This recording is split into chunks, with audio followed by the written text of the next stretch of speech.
I just don't know what's happened to our rug.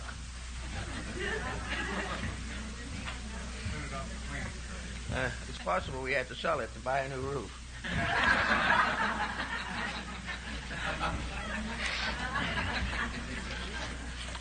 Well, the story of Jacob's ladder, as it is found in the Old Testament, opens quite a field of inquiry. We can't really hope to cover all the aspects of it, but we want to bring out a few of the points which have a bearing, perhaps, upon our own futures. In the first place, science today is completely physical, not only in its attitudes, but in its areas of activity. It assumes that the physical world as we see it, with the attendant celestial phenomena, is the reality. The physical problems are real. Everything else is speculation of some kind. Now we go further and further out into space. We come in contact with a variety of previously unknown phenomena, but it's all physical. It is all some kind of expansion to be conquered by scientific advancements, by the creation of newer and improved instruments of investigation, and by continual recognition of the scientific method. Without this method, we are seriously handicapped. Now, in anthropology, we are having a little trouble now with method, too, because the Darwinian theory is falling apart, and no one knows what to put in its place. But regardless of what we do, we are working in physical matter, with physical instruments, surrounded by something we don't understand. To the material scientist, the physical existence extends to the ultimate, absolute extremity of conditioned existence. It goes on and on and on, beyond all the solar systems and all the nebulae that we can possibly imagine. But everything is physical. It is all to be estimated by the vision of the beholder, supported by scientific equipment. So here we have a rather interesting problem. We'll take a chart, for instance. Supposing we have a picture that a scientist takes of the solar system. We have numerous such pictures. They have them in all of the observatories and planetariums and all these places. It looks like just a flat map with one circle after another representing the orbits of planets, with various markings to indicate certain fixed stars that are valuable. But all of these markings are on a flat surface. They're in 1 or 2 dimensions at most. And in this 2-dimensional locking of pictographs of various kinds, we get no assurance or insight into what lies beyond. The ancients had one up on us.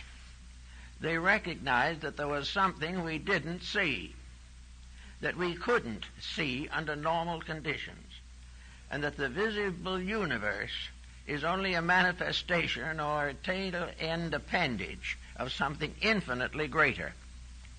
Now, this infinitely greater has up to now defied scientific investigation, although every once in a while somebody lifts a corner of the mystery, takes a quick look, and drops the corner again.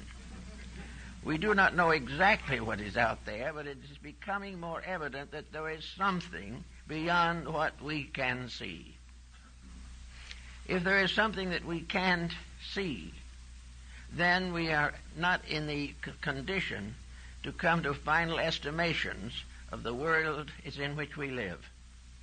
If we cannot see beyond the physical, and there is something beyond the physical, it becomes more or less probable that whatever that is that we don't see is the cause of that which we do see.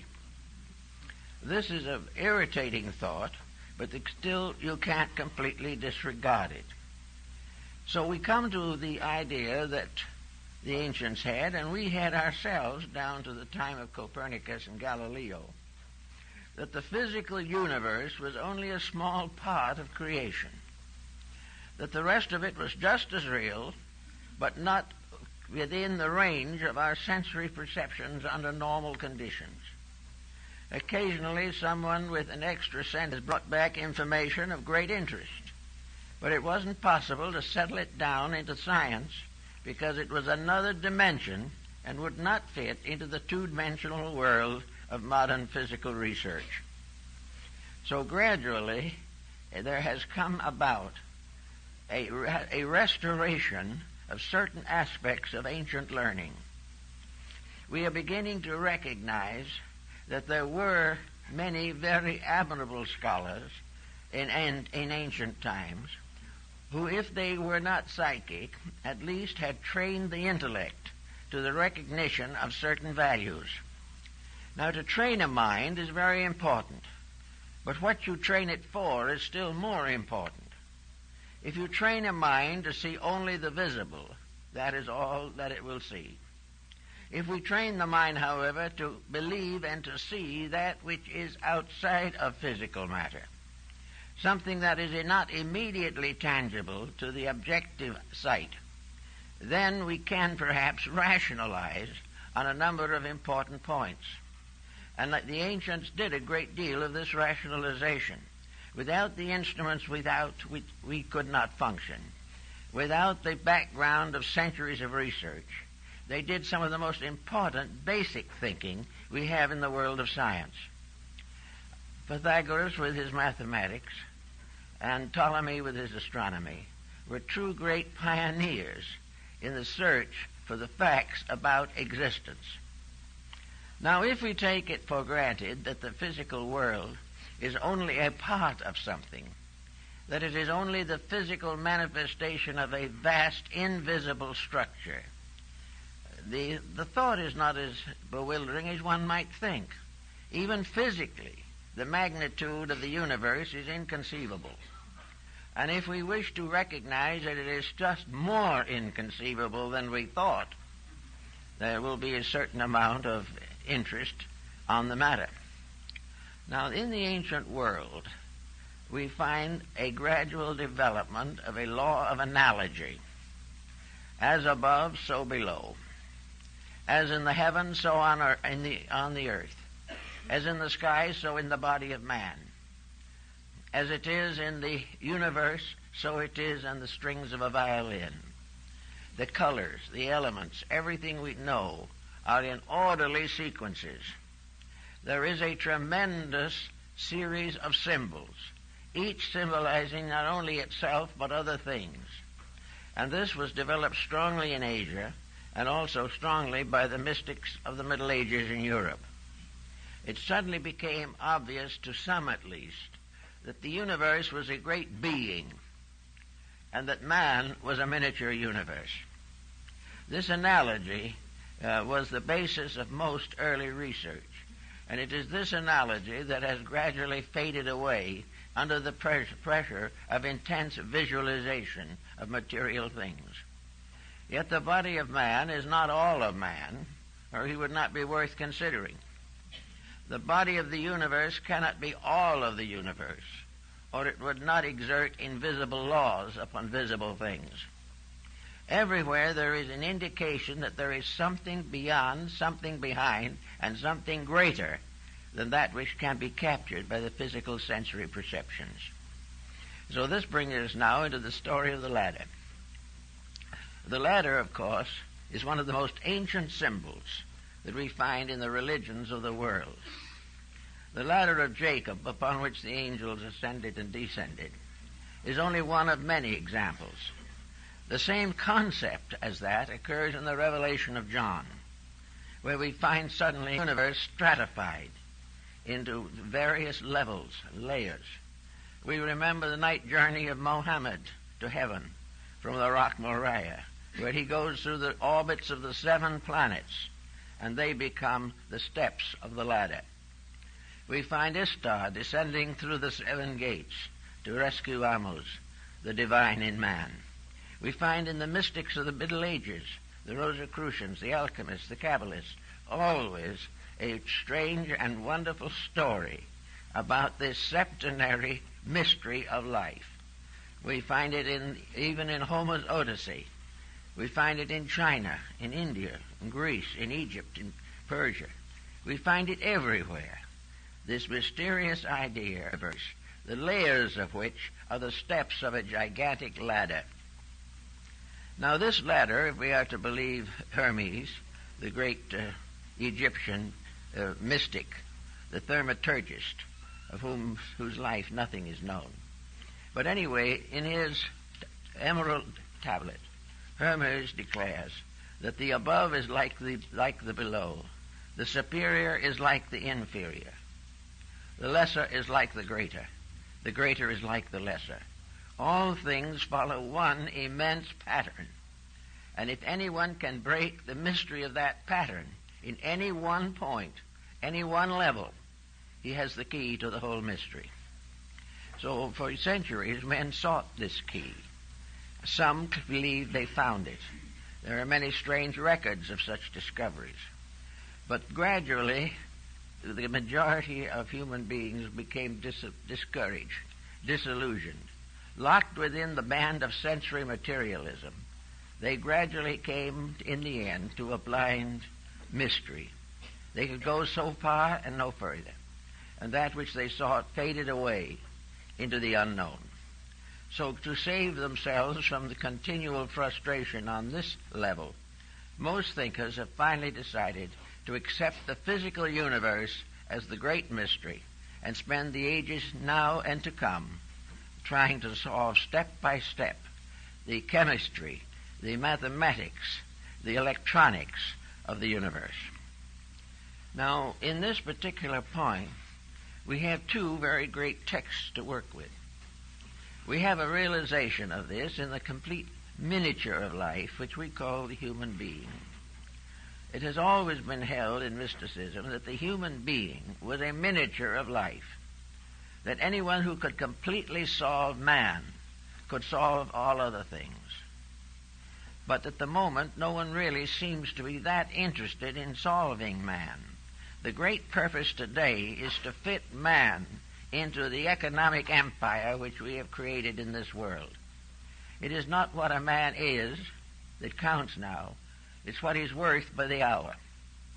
It is not really an effort to unfold the mystery of the internal of the human being, but merely to find remedies for his external ailments and to do what we could to extend his material existence.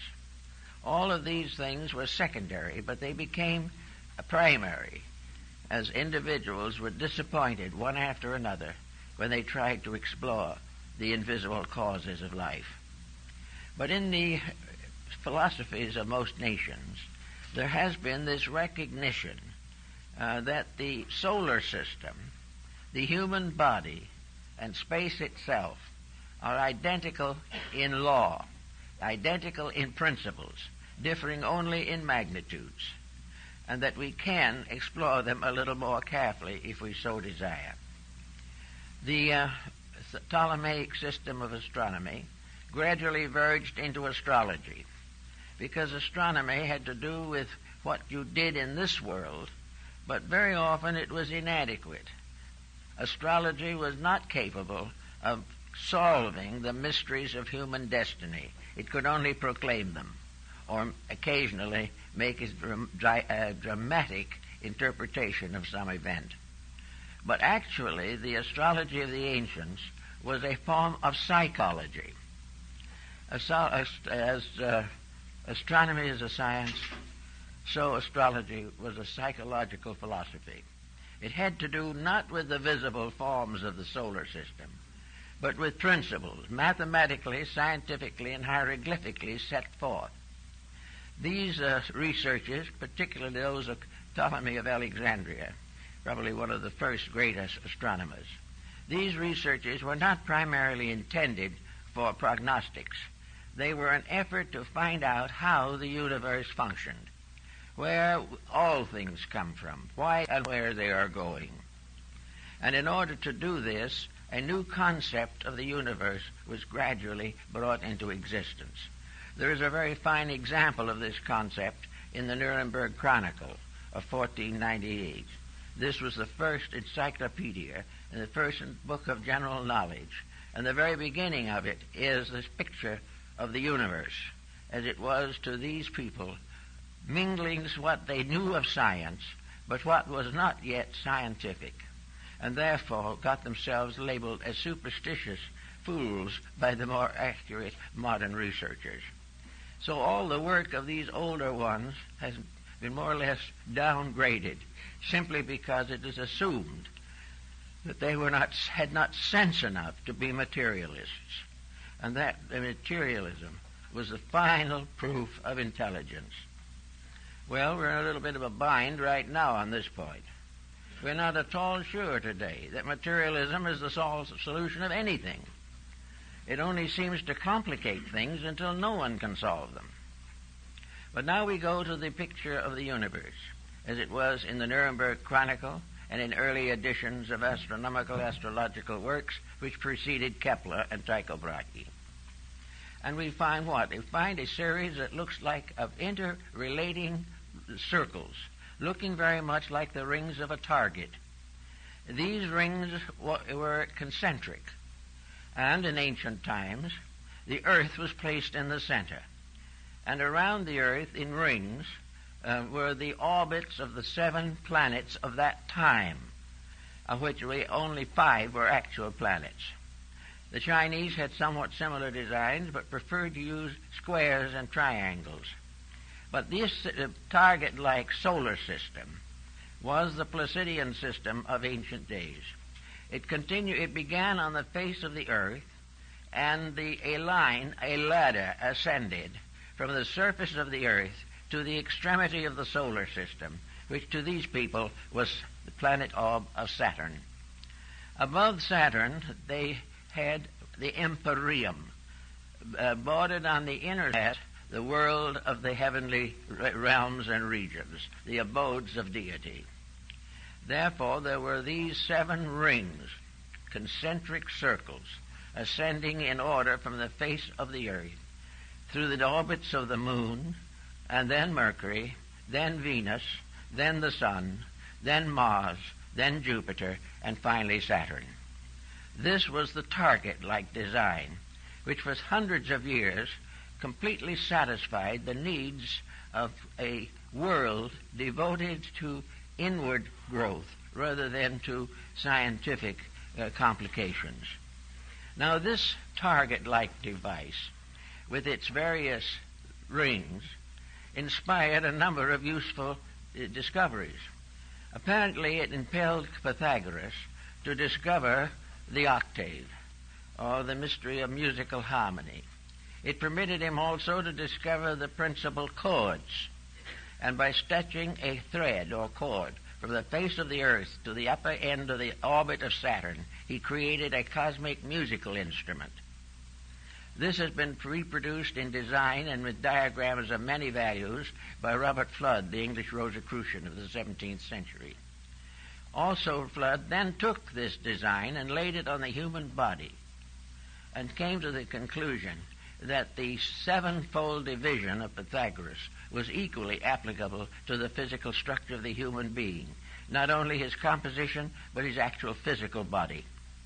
Little by little, therefore, this septenary system took over as a means of discovering the essential pattern behind life, to find out, if possible, what was good and what was evil, what was real, what was unreal, what was honorable, what was false. All of these things were involved in the 7 deadly sins, the 7 cardinal virtues, one of which in each case was attributed to the planets. So they made a kind of moral universe by bringing all the moralities of life into the planetary structure. They also divided it into areas for continents. They divided the oceans from the land. They created the octave and set up the frets to discover the upper and lower octaves of music. They created a scale of sound, a palette of 7 colors. They developed all types of septenaries, and these septenaries are still more or less valuable. They knew the 7 senses. They also knew the 7 psychic powers of the human being. Everything was developed from a grand diagram. And when that diagram came down to us as on a flat sheet of paper, with the orbits of the planets and the elements indicated, and the empyrean or the divine realms above, the modern astronomer looked at it for a moment and said, it's rubbish. It's not the way solar is at all. This isn't it. This is pure fiction. Well, it may not be fiction, for the reason that reality may not be physical. And no matter how far we go, or how many planets or parts of the universe we discover, we may not have the answer.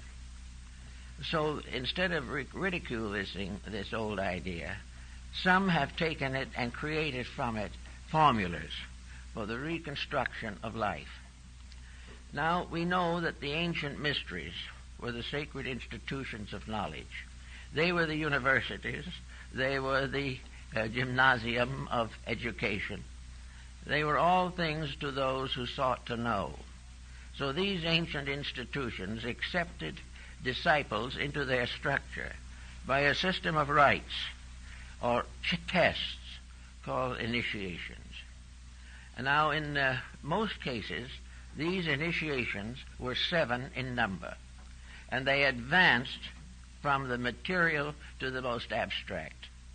They formed the rungs of a ladder of growth, a ladder of unfolding internal potentials. The disciple ascended the ladder by overcoming the negative attributes of each of the 7 planets. He learned how to use knowledge and not abuse it. He learned to understand the difference between love and lust. He also sought to understand the difference between education and knowledge. These things gradually developed in many countries. In Babylonia, the goddess Ishtar descends through the 7 gates to rescue the dying Attis or Adonis. The 7 different levels, like Muhammad, climbing the 7 rungs that fell from the sky, which led him up to the uppermost, and at each of the 7 gates was one of the 7 patriarchs of the Old Testament. But when he came to the 7th gate, so strangely enough, in a Muslim book, the guardian of that gate was Christ. Now all this has something to do with astronomy, because the ancient charts show these gates as parts of the orbits of the planets, the psychological universe lying behind the literal one. We find everywhere in the mysteries of Mithras the steps. The Mithraic philosophy reached Great Britain, and there still in the great houses of parliament and law are the symbols of the ancient rites. The Templar's headquarters in London was a place of initiation with 7 steps. All of these things remind us that these steps represent qualities. These qualities each rotates around its own sun. The emotional universe rotates around the intellectual or mercurial world. Everything works in an orderly manner. Now we go into the human body, and this is what the Buddhists call the mysterious cave of 7 parts. The 7 parts are the organs of the human body recognized by the ancients. These 7 vital organs are strengthened and intensified in their functions by the contributions of 7 endocrine glands. Every part of the system works together, and to get a key to one part comes far towards opening all the rest of the mystery.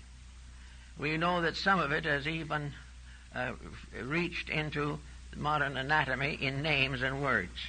We know about the pia mater in the brain, the thin, gentle, or kindly mother. We know also that the upper axis of the spine where it joins the skull was known even in science as the pyramid. All kinds of strange things. The spinal column with its 33 segments, still corresponding with the degrees of the ancient mystery systems. So we have all kinds of things to think about relating to this ascent from the superficial to the essential. This descent, which is a mystical experience, as John expresses it in the Revelation. The Revelation of John is almost a completely Gnostic work, dealing with initiations into the Gnostic rites. John is picked up and carried through the spheres and comes finally to the gates of the Empyreum. And there the upper world is revealed to him. All of this was part of the philosophy of antiquity. Now we can come back to the modern world and we can say, but there doesn't seem to be any proof of this. There doesn't seem to be any reason why we should expect to find something strange and mysterious at the top of this mysterious ladder that we talk about climbing. The ladder that was known to be pointing up to what the Egyptians called the Jewel of 7 Stars, which formed a constellation at the head of the ladder. All this was part of something. Here we have in India the mystery of the 7 chakras, aligned along the sympathetic parts of the gangliated structure. We also find the mysterious yogas, 7 yogas, tied into these 7 gangliated centers. Everywhere 7 days of creation. And all these things tie into something that we are trying to put together to find out what kind of a world we live in. For a long time it didn't really mean too much to us. We were getting along pretty well. The Bible told us that we would live 70 years. Well, when they came time to translate the Old Testament, the high priest Eliezer selected 70 elders to make the translation. And the first translation of the Jewish Bible is called the Septuagint, or the work of the 70. Every time you look around, you find 70. You find some reason for it. Now, in some cases, it is obvious that it is arbitrary. But it can't be arbitrary in all cases, because it ties into too many vital facts that we know in our daily experience. We know the octaves of elements just as truly as we do them in music.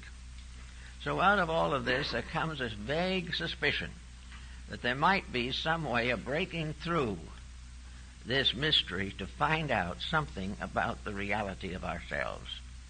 Even old Omar in his Rubaiyat describes that he went through the orbits of the planets and sat upon the throne of Saturn. Everywhere we have this same analogy, east, west, north, and south, and it means something. We know the ancients recognized 7 races. They also recognized 7 continents. All the way through, the septenary had to hold true.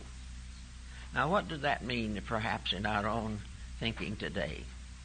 Suppose we assume that the individual himself has a septenary of faculties, that he has various levels of insights, that he has various ways of measuring things, and that all these, except the visible faculties, are invisible.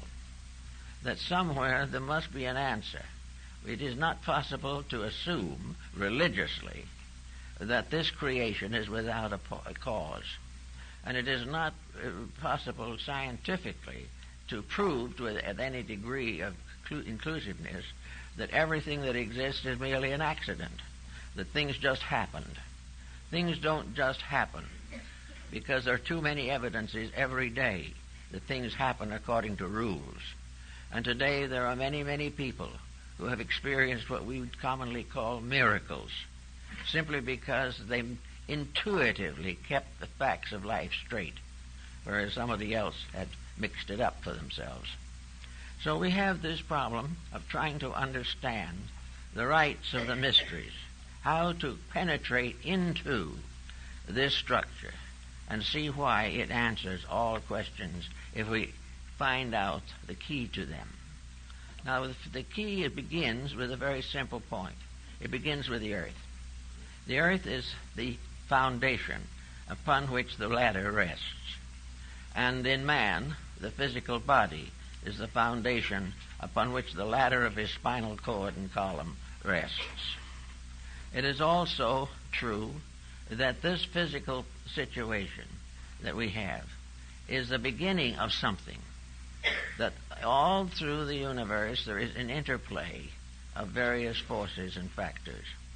The other planets of the solar system certainly have mutual influence on each other. Therefore, the whole universe is one tightly tied bundle of processes.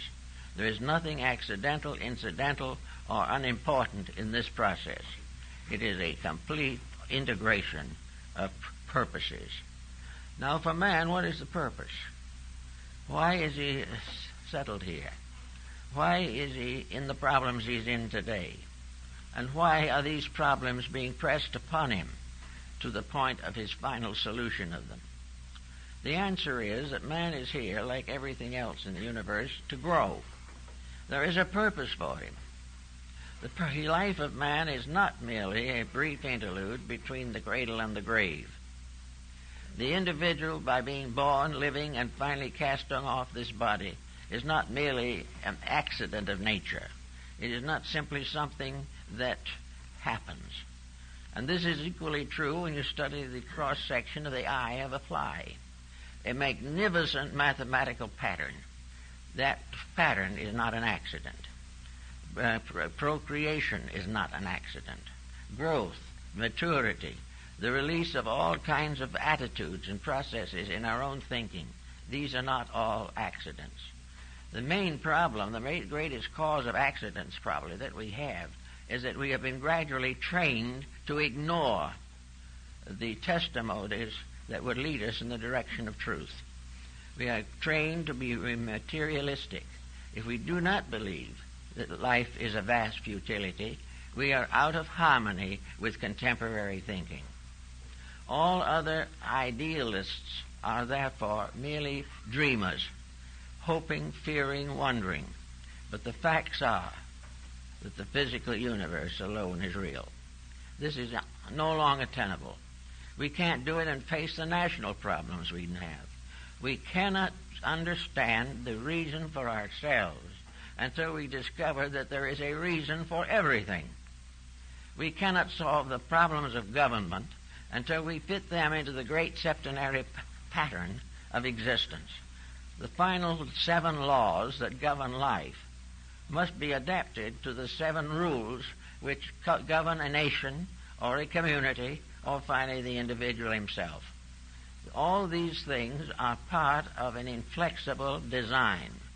To ignore it is simply to suffer.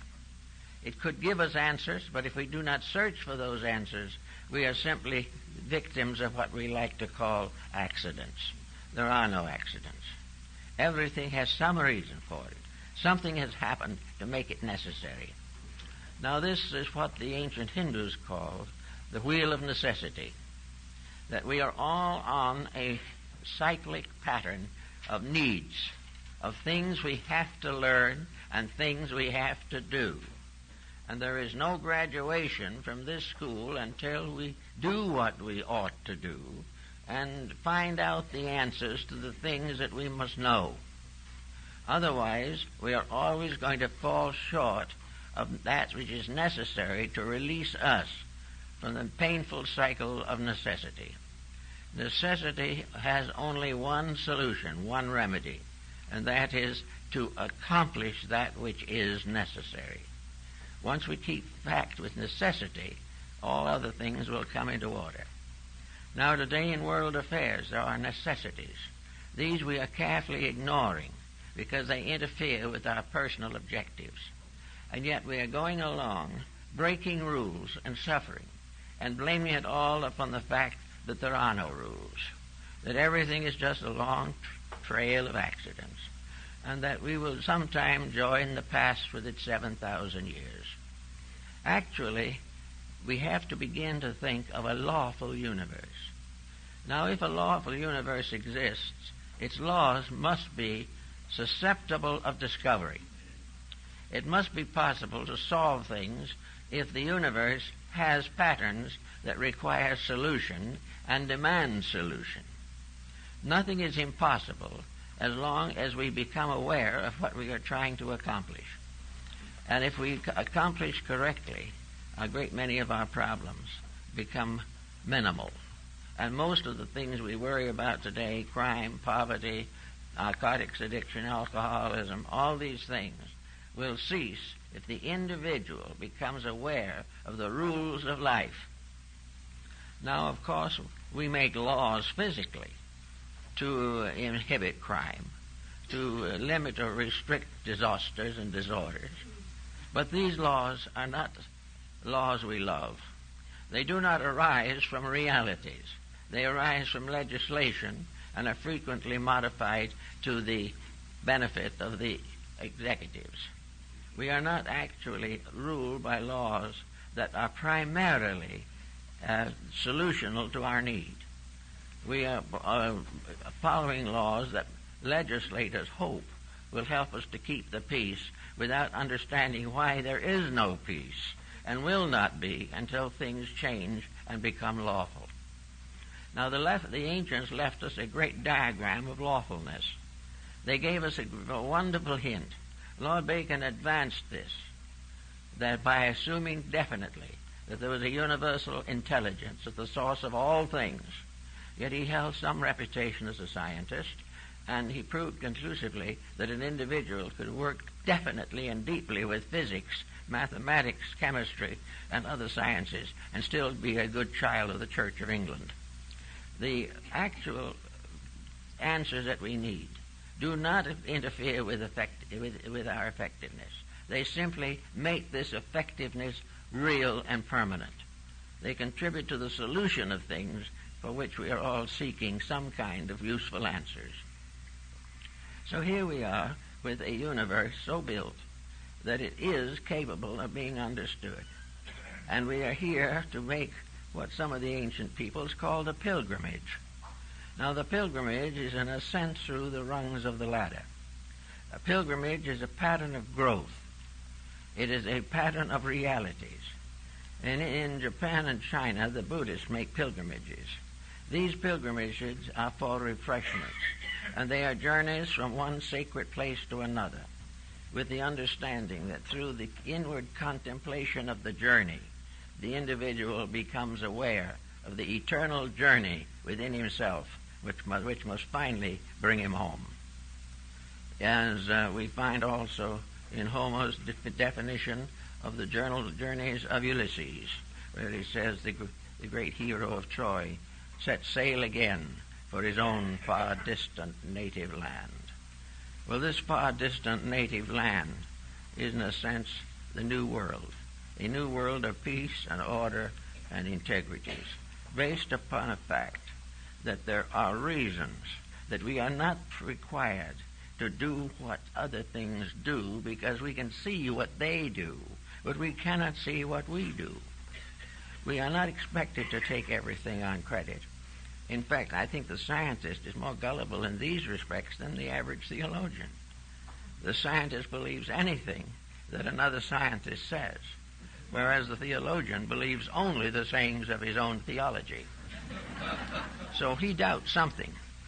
But the more conservative attitude at the moment is to try to break through to something. Now, in the midst of all of these problems, whether it be now or 5,000 years ago, we see the similar phenomena occurring. Out of the crisis, out of the strife, out of the stress, the pain, the suffering, the war, the pillage, the massacre, the tyrannies, all out of all of these things comes a kind of longing, a yearning in the human heart for peace, a great desire to understand why we are suffering and to find some way of curing this suffering. But up to now, we haven't realized that we have the suffering and the cure is limited to the same level as the suffering. We have to chart by which we know we suffer, but the chart of remedies is based upon the same chronology. We are working on one level to have the problem and cure it at the same time. Now, in the old ways of thinking, it couldn't do it that way.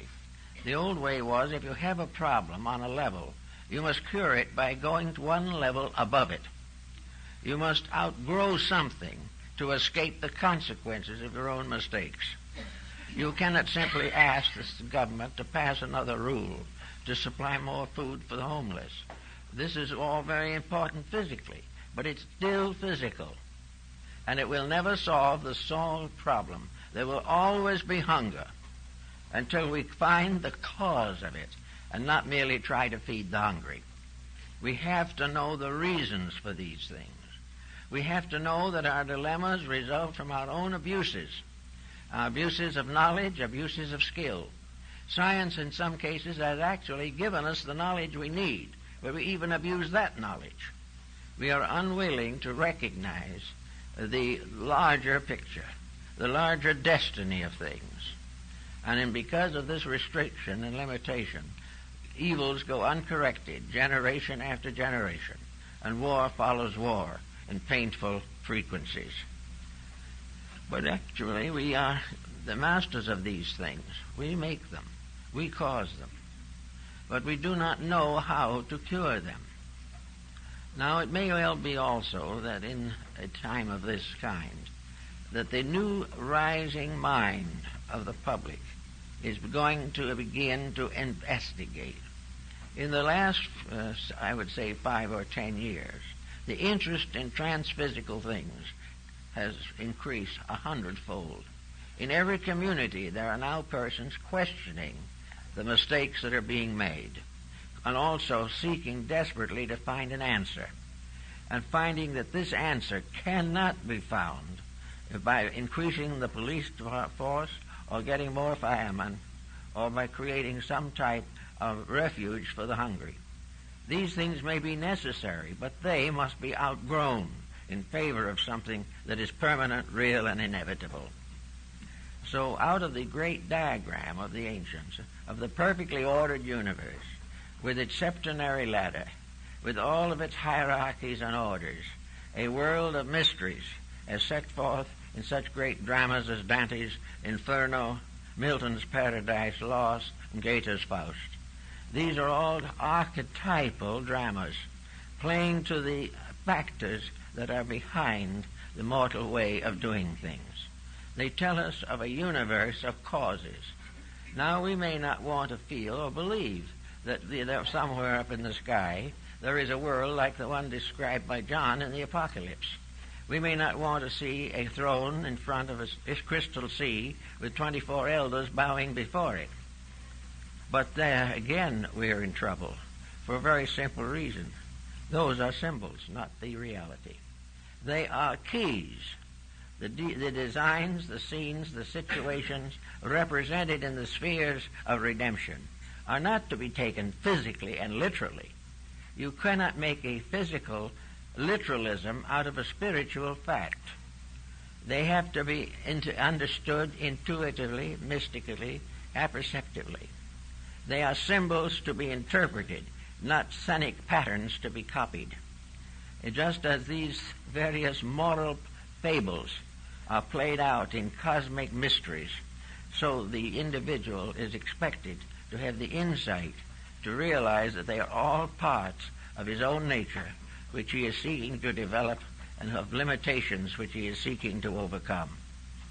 So we get gradually to one concept which I think is very important basically, and that is that there is a pattern, that this pattern is unchanging, that this pattern will not know the 20th century from the 50th. This pattern is the same group of rules. As individuals evolve, they will move from one level of these rules to another.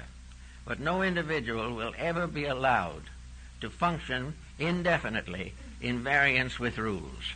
He has to finally accept them. And by accepting them, vanquish them. By overcoming them, perfecting himself by means of these rules. Now, those of you who have ever been in a Muslim mosque will realize that in the courtyard of the mosque there is always a pool of water. This pool of water, like the Jewish mystery of the bowl on the shoulders of the 12 oxen, this bowl or this pond is a symbol of purification. With purification, the highest physical aspect of existence is the purification of physical life. Purification means the removal from that life of everything that is contrary to life and anything that is a cause of death, sickness, or destruction. To cleanse means to outgrow those defects which impair the person and endanger his world. So the first step always, represented in this case by the moon, is purification, the lowest rung of the ladder. All things must become clean. Clean inwardly, clean morally, clean and simple and honest in their dealings with each other. Purity in this case means overcoming ulterior motives, overcoming all of the negative criticisms and evil thoughts which offend the law as well as our neighbor, and also to realize that this is the first step and that no one can take the second step until he passes the first one. So the search inwardly for the mystery of the seven-rung ladder has to begin with the individual bringing his material, physical life into order. Some other people would like to jump right past that and go on to something better. But unless it is conquered, there is no receptivity to something better. The individual who has not corrected his faults will not be happy by lifting them to another level. He will keep right on having his faults. So the first step of the first rung of the ladder was purification. It was the process of bringing the life into harmony with natural law. It was to make the world a natural garden, as it was intended to be, in which all things lived together in peace, and everything was mutually supporting all other things. This land of personal purification is a matter of quite a little serious thought for most people. One of the best ways is to sit down, figure out what your most obvious failings are, and then dividing them up, make a little slip of paper and say, I have a rather quick temper. I'm not very patient. So for the next 30 days, I will work with patience. I will try to discover why I am impatient, and I will also discover why I am punished for impatience. If I am sufficiently impatient, I will have nervous ailments. If it gets too bad, I may have to go to a counselor. If it still gets even worse, it'll break my home.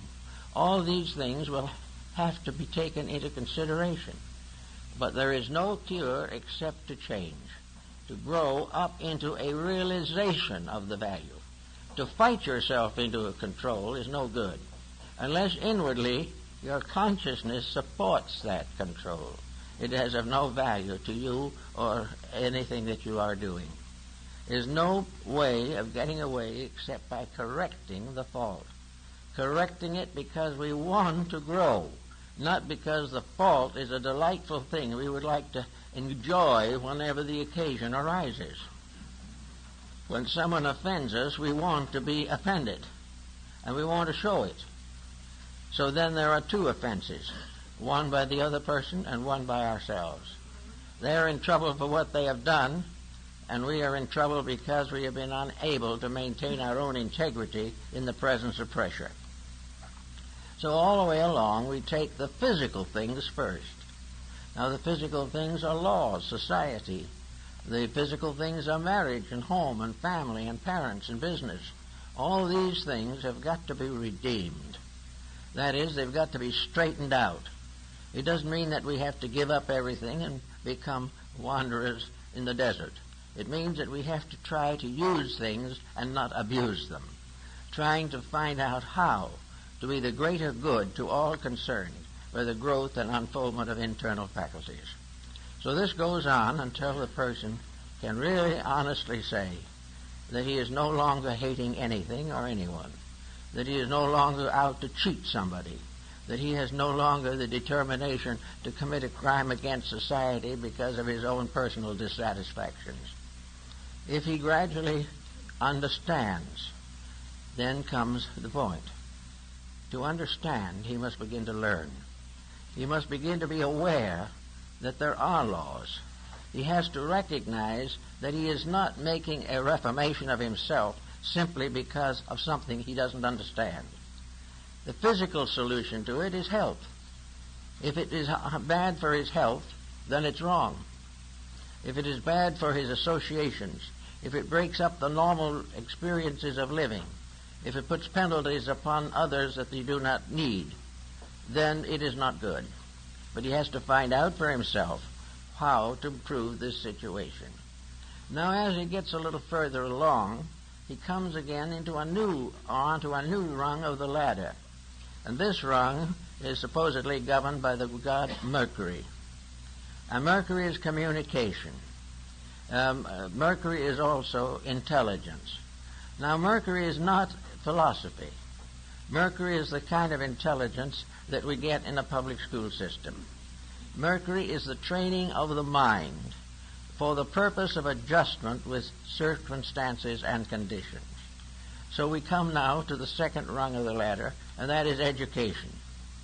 Education must become the source of certainties for us.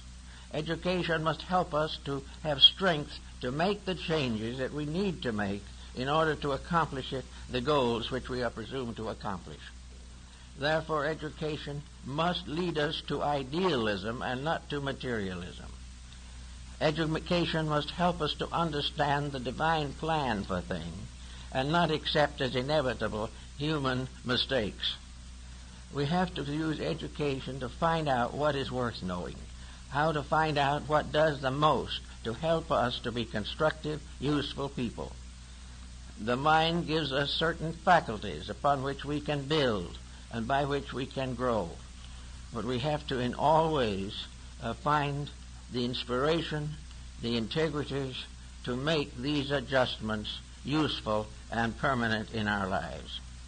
After we decide how to be educated, then we have to find out how to use education. An education that uses only our physical faculties for the maintenance of our physical securities is not adequate. Education must make us citizens of the whole great wheel of life. It must cause us to become potential citizens of a universal world, a world that extends beyond the stars. We should recognize ourselves as parts of a vast plan and not as poor, suffering individuals deserted by everything, including time. This is the second type of thought.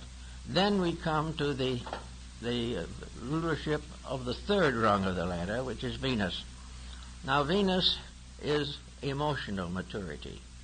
It is the revelation of the emotional beauty factor. It governs affection, it governs beauty, it governs all of those impulses which arise from the sublimities of existence. It is also a sincere affair. The great keynote of Venus is sincerity, that all emotions must be true, must be real, must be right, that all emotions must lead the individual to a higher degree of insight and, if necessary or possible, impel others to self-improvement.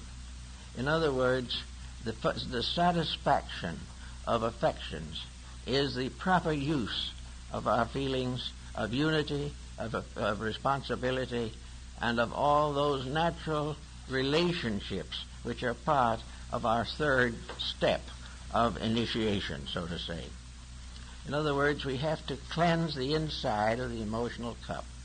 We have to purify our lives. We do not become ascetics.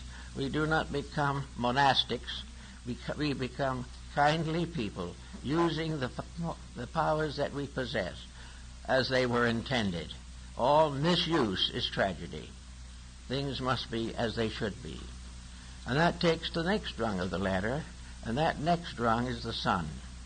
Of course, the ancients considered the sun to be a planet. This was not true, but for their analogy of the purpose they were working with, it was suitable until other planets were discovered. The sun, therefore, comes to be the life giver. The sun is the contribution of each individual to the eternal growth of things. It is the problem of bringing life and light to others. It is service. It is protection. It is the necessary sacrifice of self-interest for the good of all things. The Egyptian pharaoh Akhenaten worshipped or venerated the divine power in the form of a sunball. Each of the rays of the sun ending in a human hand, these hands intended to lift up the holy. lift up the sad, lift up the imperfect, and to rescue all life from the restrictions of ambition and things of this nature. Therefore, it was the problem of the sun that the individual becomes a sun on this level of integration, and therefore must give his light to the whole world, and must never in any way fail to share those good values which he has, as light of morality, light of integrity, light of comfort, consolation, and pity. All these things belong to the sharing of life one with another. After this has been more or less well accomplished, we pass to Mars, and this is one that most people will have a great trouble with. It is high on the level of initiation rites, because it would be impossible to accomplish it without considerable previous growth. But Mars is competition. Mars is mutual destruction for profit. Mars is the desperate effort to overwhelm, overcome, or dominate something.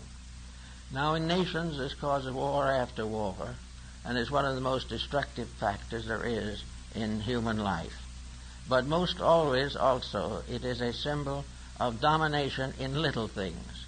Domination in a home, domination in business, domination in the community, even domination in theology. All domination, all effort to bind by force others to slavery to us or our purposes, our ambitions, the sacrifice of the life of the child in order that the child may fulfill our ambitions. All of these things come under Mars. Mars is a more or less active, somewhat destructive force, but it is also the basis of courage. It is the basis of willingness to sacrifice self for the common good. It is sometimes the sign of the martyr, but it is always the sign, constructively, of the struggle for peace, the continuance of the determination to do what is right, even in the midst of great adversity. So Mars gives us the inspiration or the identity which makes it possible for us to fight the good fight, which is the fight against darkness, the fight against ignorance, the fight against death, but not the fight against man or the law. And the peace comes at the end of this kind of struggle, because understanding and insight become stronger than strife. And until our understanding is stronger than strife, there will be no peace in the world. That takes us to the next problem, and that is Jupiter. Now, Jupiter, of course, was the father, or Zeus was the father of the gods. Zeus has come down to us in our thinking as the symbol of great intellectual maturity. Zeus is judgment. It is also the basis of all higher philosophical dedications. Zeus is the righteous ruler, but Zeus is also a symbol of that ruler which is the part of ourselves. Gradually we have gotten ourselves away from the domination of faculties, sensory perceptions, and the lower parts of consciousness. We come finally to Jupiter. Jupiter is the symbol of a strange kind of majority. Jupiter is the worldly wise. It knows all things that are necessary to know, except that it will never be able to solve the mystery of itself. Jupiter, therefore, is a wisdom in which worldly wisdom has been blended with divine wisdom. And if this blending is proper and complete, then Jupiter becomes the symbol of the philosophic elect.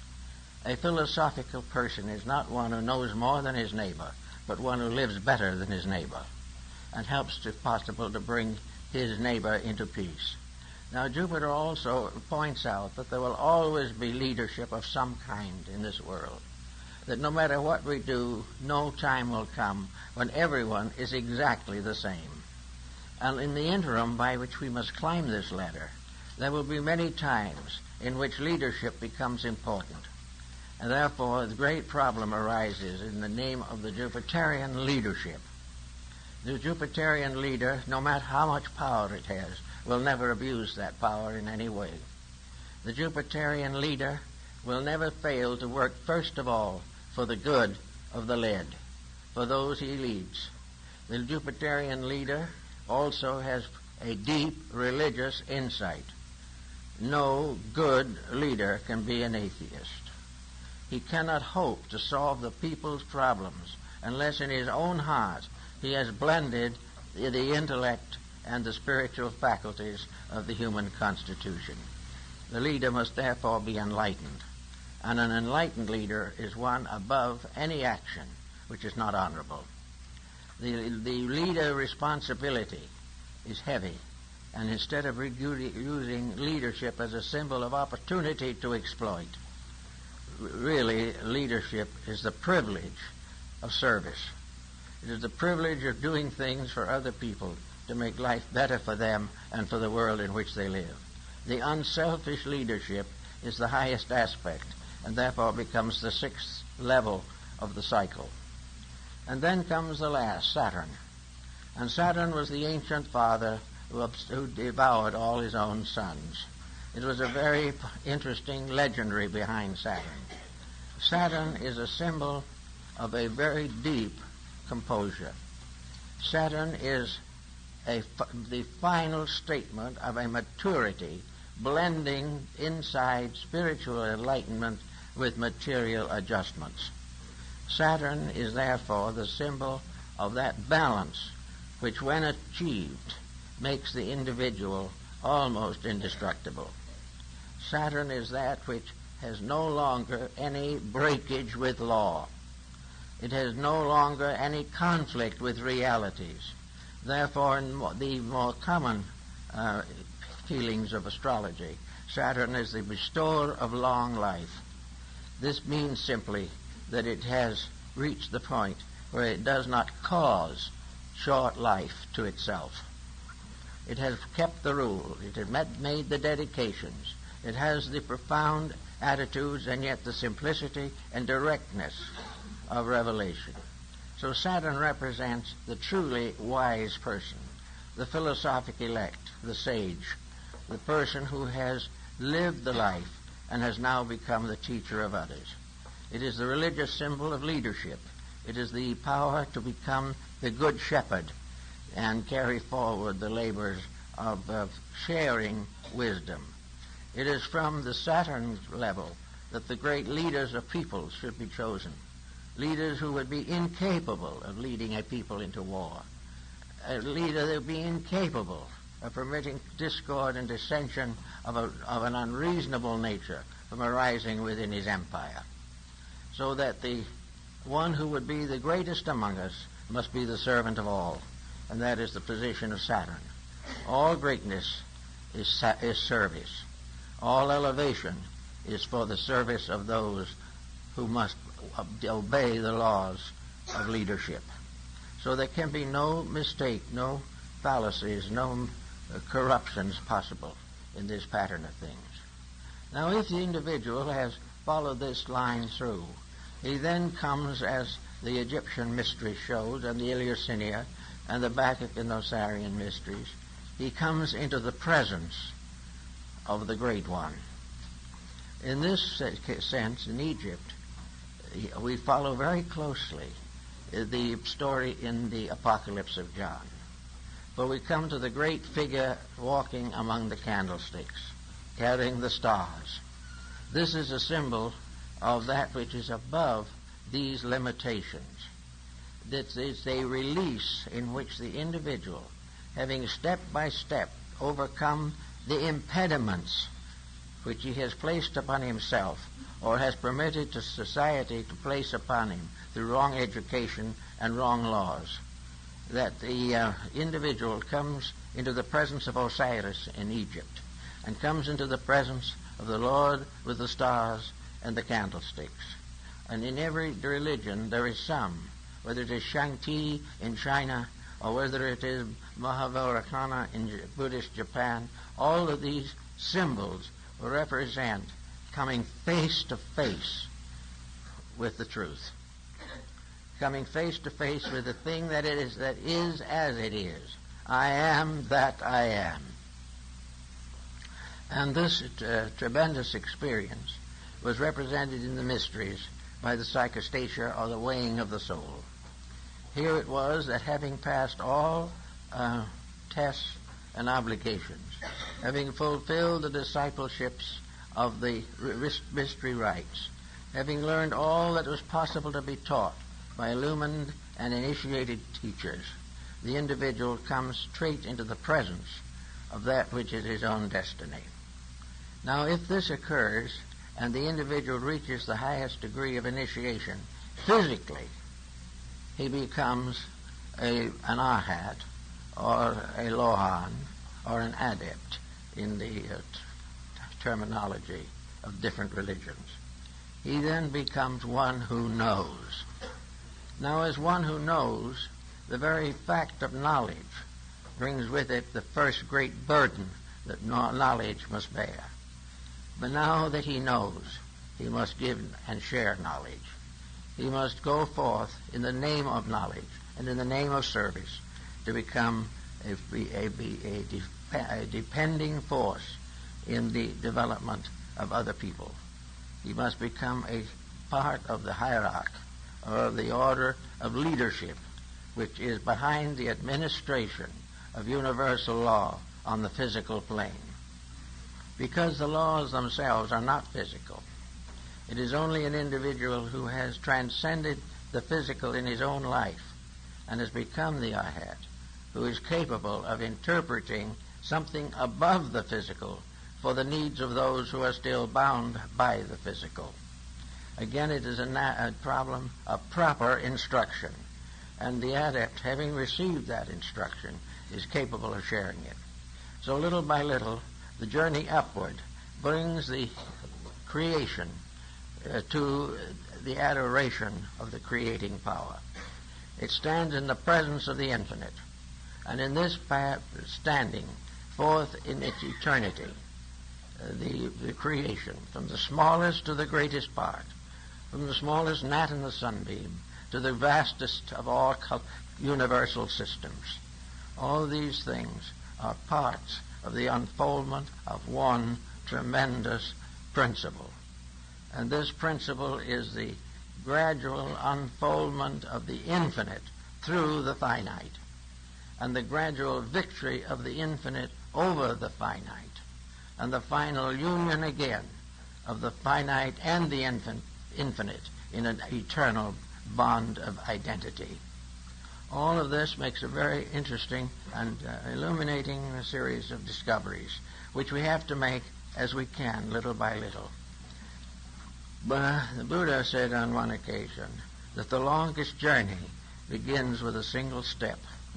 And this is more or less the problem that we face. We are all of us on this journey, whether we know it or not. And we are going to be unhappy on the journey until we learn that it's the journey that can make us happy. But we have to make the first step. We have to make a dedication. We have to indicate by bringing a burnt offering to the altar of the Lord, as described in the tabernacle rites. We must bring a gift to the altar as a proof of sincerity. And the only gift that anyone can really give is himself. We have to, therefore, sacrifice the self-rulership in order to come under the heading of divine rulership. Now, self-rulership for most people is rulership by the ego, by the personal self, by the individuality, by one of the lesser powers of life. But when we lift this rulership from the personal equation, when we no longer say, I want this and I will do that, and we gradually find out the truth of these things, we then realize that this leadership is always vested finally in the pious part of our own natures. Now, as the various elements of the pattern of the 7 steps have unfolded in ourselves, we finally shift the leadership of our lives from the mind, from the ego, to the divine principle abiding always within ourselves. For just as surely as a supreme power fashions all things, so the spark of that supreme power has fashioned us and is finally the ruler of our lives. Therefore, the initiate ascending always finds in the end communion with the innermost, communion with that which is the divine within himself or herself, the rulership of that which was the source and cause, and the only answer to all the questions of life. There is only one reality in each of us, and that is the divine power. And each in his own way must pay homage to that power. And each out of his own struggles, his own labors, and his own works must build a temple which is to be the dwelling place of that one power. So each individual is building his own sanctuary through purification, through discipline, through service, and through all those things which make life real. Now, in our present day, in looking around, it doesn't look very much like this is getting along very well. There's nothing but problems, nothing but sorrows, nothing but difficulties. But I think we all notice, that in the last few years, these difficulties are beginning to create legitimate questions. They are the first step in the realization that these difficulties can never cease until we cure them. We have been waiting for something else to cure them. We have been waiting for the angels to come down and take away our misfortunes. We have tried to escape through everything from cursing to praying, but the problems still remain. And they will remain until we recognize the real answer. We are worried about nuclear fission. We are worried about various types of restriction and limitation of growth. We are worried about the earth getting tired, of the petroleum resources going out. We don't know what to do with our waste and garbage. All these things are problems, and we are all a little bit dazed by them. But the reason we are dazed is very simple. We want to solve all these problems, and we need to, but we want to do it without making any change in our basic attitude toward life. We wish to remain highly competitive people. We wish to place wealth above every other consideration.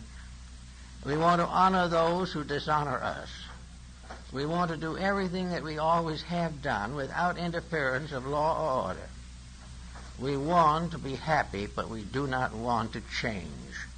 And yet our attitudes and our conducts are why we are unhappy. Now, there's supposed to be some kind of a scientific discovery coming along that will solve all this. I remember when there was great talk about the automobile that was going to solve and end forever cruelty to horses. Well, it didn't exactly work out as it was intended.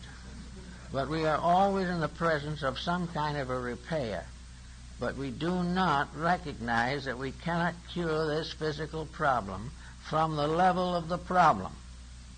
We cannot cure war by simply fighting war.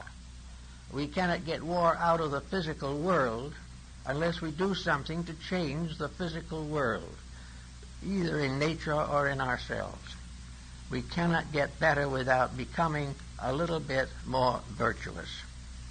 So in this problem and struggle, we have to face that this mysterious circular diagram with the 7 circles represents not only the cycle of growth, but it represents the level of problems that have to be overcome one by one. But there can be no problem overcome unless the cause of it is outgrown. And it is outgrown not by ages of suffering, but by proper, intelligent education.